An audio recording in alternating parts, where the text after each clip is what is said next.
Alright guys, it's new helmet day. It just came in. The FedEx guy literally just walked off the porch, so I think we should go get it. I'm excited. I love new helmet day.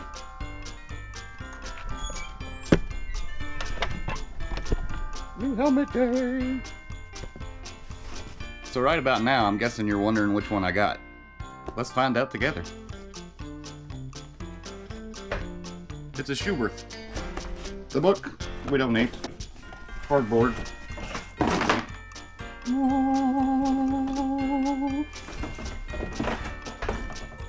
This is the Schuberth E2 Atlas. I ordered it in Anthracite. So it's a lot like the C5 Globe actually. So it has the map graphic on it.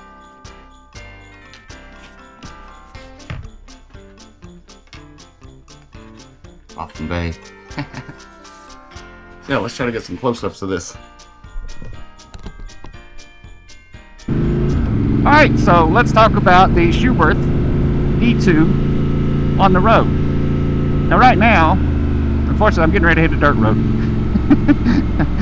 So I'm hitting this dirt road. It's a big good time to talk to you about the basics of it. So E2 modular. This one's got the graphics on it where they're really cool. It's got like the world map and a bunch of places that motorcyclists like to go, but you'll see that when I do the close-up videos. Oh god, come on. I don't have the scrambler in off-road mode, so it keeps trying to tell me that the tire's spinning, and I keep trying to tell it, yes, I'm aware, but it keeps telling me that that's a bad thing and cutting the throttle, because it's being a little bitch. Alright, so I figured this is a perfect place to show you how easy it is to work stuff on this helmet, because, I mean, we're on a rough little dirt road. If you can do it there, you can do it anywhere, right? So modular part. Up and spec down to tell you about it. And you notice the peak went up when I did that, and then it comes back down to where it's supposed to be and locks in place. That's because it has a memory feature, so it remembers what you were trying to do. Oh god, this road is ripped out. So a really cool thing about the Schuberth helmets that I haven't seen on a lot of other helmets, if you put the modular, or if you put the chin bar up, there's a little switch that you can use to lock it in the up position, so it won't come back down until you want it to, which doesn't really seem like that big a deal until you strap extra weight on the front in the form of a camera, because then it will come flopping down on you the first bump you hit. So you can put it up and lock it that way, and it'll stay there as long as you want it to. The sunglasses, super easy, got the little slide right there on the side, no big deal. Head vent, easy peasy, you know, it's right there on top.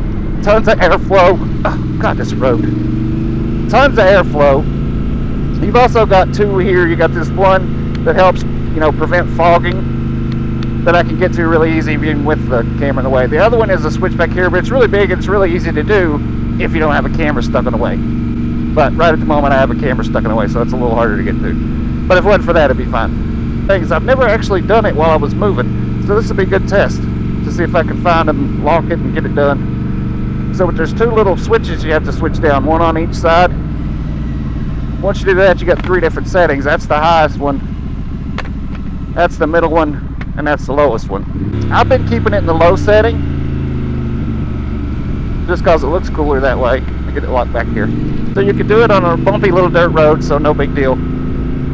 But I really think that visor more or less is going to be a set it and forget it kind of thing, because I don't really see why you would be adjusting it much. Alright, so I got it up to about 70 and kind of cruising along now since I'm on a little better open road. Do I feel anything that's related to this? I do feel like I might have a slight downward pressure, like pushing like this. So I think I know how to fix that. I'm going to try it real quick.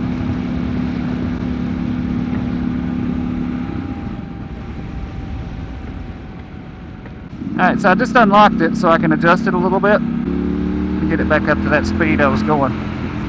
Oh yeah, you can totally get rid of it. Well, so all the way down, I feel it pushing down, like pushing my head down like that. In the middle, I don't really feel it right now. Just a minute. Get up a little more speed here. That's about 75. I don't really feel it in the middle position. And the all the way up position, I definitely feel it pulling my head back. Highway speeds, I'm probably going to be aiming for this middle setting. but lower speeds you can definitely put it down to that other one and you'll never notice it. So yeah, but I did adjust it up to the middle setting, and I probably would do that if I was going to be running, you know, highway speeds. So there you go. Other than that, I don't really tell much difference. So yeah, there you go. I guess maybe it's not just a set it and forget it thing. Maybe it is something you'll be actively adjusting on the fly going down the road, because I just did. The quietness of the helmet is what you would expect from Schuberth.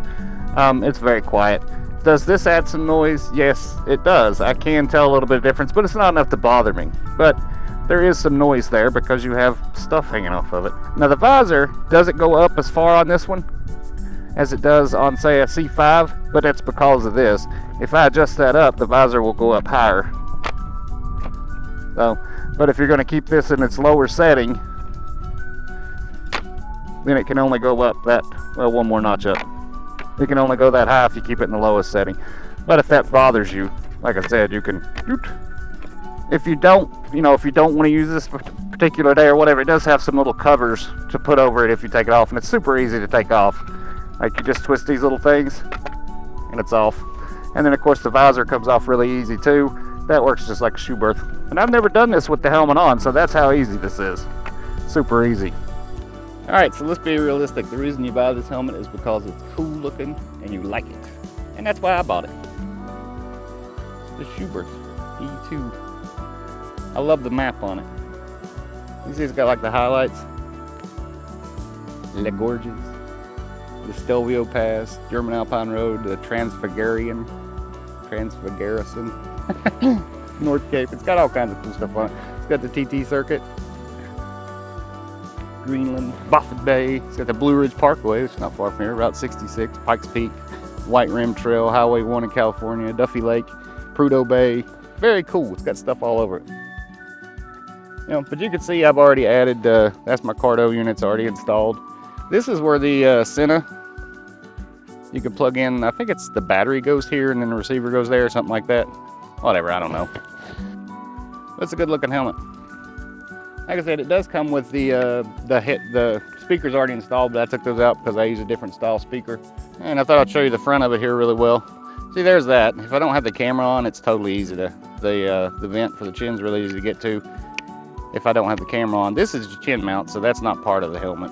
You flip this up. All right, ignore that microphone. That's my stuff, and that's my, yeah, that's the inside of it. I will say that Schuberth uses really good fabrics and stuff. They're very soft. They clean up very well, and I like, you know, they do little things like they've got this that goes under there, so that plastic's not rubbing on you all the time. Trying to get that out of the way. So yeah, just it's a very good helmet, very high quality helmet. There's that switch I was talking about that I didn't use on the road. You flip that up and it can't come down, which is cool. A lot of helmets don't have that.